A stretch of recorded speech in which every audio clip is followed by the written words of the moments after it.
we all have these different experiences, right, and backgrounds with mental health. And something I'd like to hear from you, because you speak so eloquently on these topics, is if you had to kind of nail it down to a singular thing that you wish people understood about mental health, what would that be?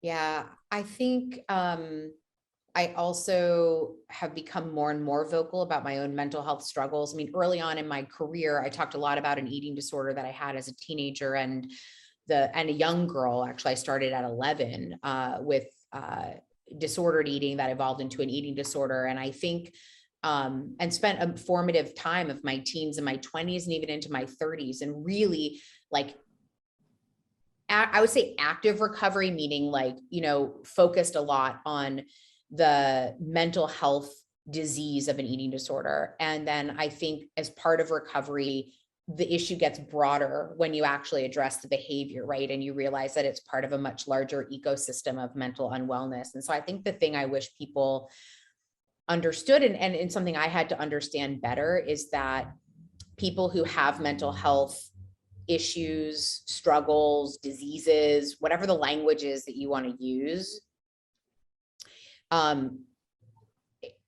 it's not a choice. I actually think that I like disease because it's a dis-ease. I think there is with an eating disorder in particular, you know, a lot of young women and girls, but folks are raised to believe that that's just what girls do. They're preoccupied with their body. They restrict their food. They're supposed to, you know, and that it's somewhat like mental health light. And obviously we know that it's like a really devastating mental health disorder and disease. And so I wish that we could give more gravity to the fact that folks of all walks of life experience this, the people that you think live shiny lives and the lives you think you aspire to have, and the people that you don't even pay attention to or notice, right? Like everybody, I do believe, is struggling with something, but I think those that struggle with mental health unwellness can also, like myself, feel buried under the shame of thinking like,